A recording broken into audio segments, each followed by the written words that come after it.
हमले से जुड़ी बड़ी जानकारी सामने आई है। भले ही पाकिस्तान इस बात से इनकार करता रहा, ये कटोरे वाला मुल्क मानने को तैयार नहीं था कि इस हमले से पाकिस्तान का ही कनेक्शन है। पाकिस्तान के ही एक गुर्गे ने यह हमला कराया था। लेकिन यूएन की रिपोर्ट में बड़ा खुलासा हो गया है कि ये जो हमला था इसका कनेक्शन सीधे पाकिस्तान से था, सीधे पाकिस्तानी आतंकवादियों से था। बताऊंगी आपको क्या खुलासा हुआ है। कहते हैं डॉक्टर भगवान होते हैं, लेकिन कुछ महीने पहले हमने देखा कि कुछ डॉक्टर मौत की ट्रेनिंग ले रहे थे।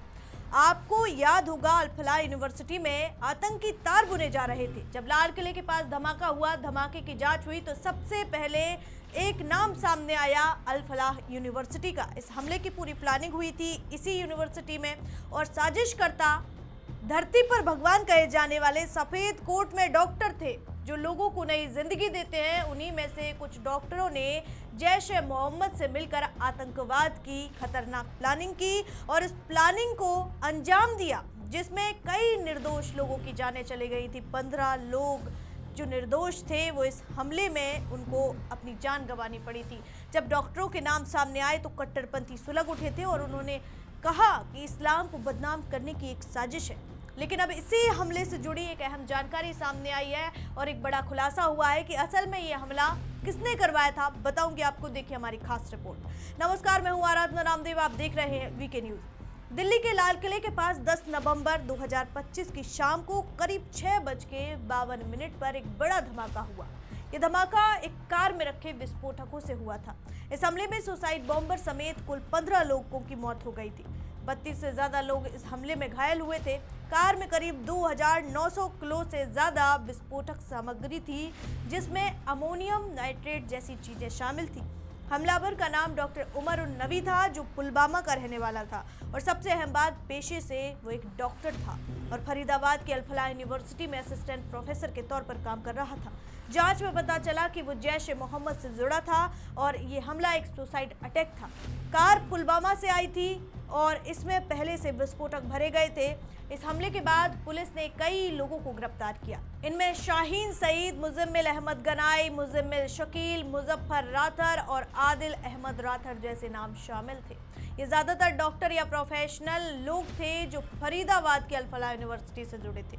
जांच में सामने आया कि ये एक सफेद पोश आतंकी मॉड्यूल था जिसमें पढ़े लिखे लोग शामिल थे। ये लोग जैश-ए-मोहम्मद और अंसार गजबत उल हिंद जैसे संगठनों से जुड़े थे। इन्हीं में से कुछ लोगों के पाकिस्तानी हैंडलर्स से भी संपर्क थे जो तुर्की और अफगानिस्तान से थे।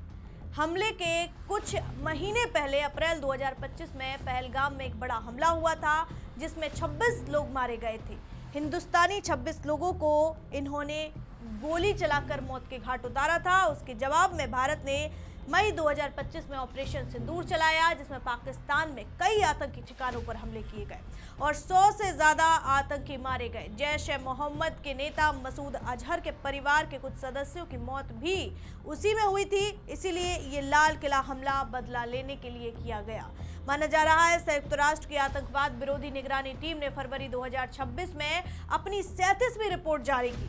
इसमें एक सदस्य देश ने जानकारी दी कि जैश ने कई हमलों की जिम्मेदारी ली है और लाल किले वाला हमला भी उसमें शामिल है, जिसमें 15 लोग मारे गए। रिपोर्ट में चिंता जताई गई है कि जैश-ए-मोहम्मद दबाव के बावजूद सक्रिय है और खुद को बदल रहा है। 8 अक्टूबर 2025 को मसूद अजहर ने जमात उल मोमिनात नाम की एक खास महिला विंग बनाई है। इसका मकसद आतंकी हमलों में मदद करना, भर्ती करना और सपोर्ट देना है। यूएन ने चेतावनी दी है कि ऐसे संगठन नए तरीके अपनाकर हमला कर रहे हैं, जैसे प्रतीकात्मक जगहों पर हमला या नए भर्ती मॉडल। कुछ देश कहते हैं कि जैश अभी भी खतरनाक है, जबकि कुछ कहते हैं कि ये निष्क्रिय हो गया है। इस वजह से अंतर्राष्ट्रीय स्तर पर मजबूत कार्रवाई नहीं हो पा रही है। भारत सरकार ने 12 नवंबर 2025 को इस घटना को आतंकी हमला घोषित किया और जांच एनआईए को सौंप दी। ये हमला दिल्ली में 2011 के बाद का सबसे बड़ा ऐसा धमाका था। जांच में पता चला कि आतंकी लोग यूनिवर्सिटी में छिपकर प्लानिंग कर रहे थे और यहां तक कि रूम नंबर 13 को विस्फोटक बनाने के लिए इस्तेमाल कर रहे थे। ये घटना दिखाती है कि आतंकवाद अब शहरों में पढ़े लिखे लोगों के जरिए और नए नए तरीकों से फैल रहा है। भारत को लगातार सतर्क रहना पड़ रहा है। फिलहाल इस खुलासे के बाद देश में एक अलग हलचल है। फिलहाल इस रिपोर्ट में इतना ही। ऐसी ही तमाम खबरों के लिए देखते रहिए वीके न्यूज। वीके न्यूज, राष्ट्र के नाम।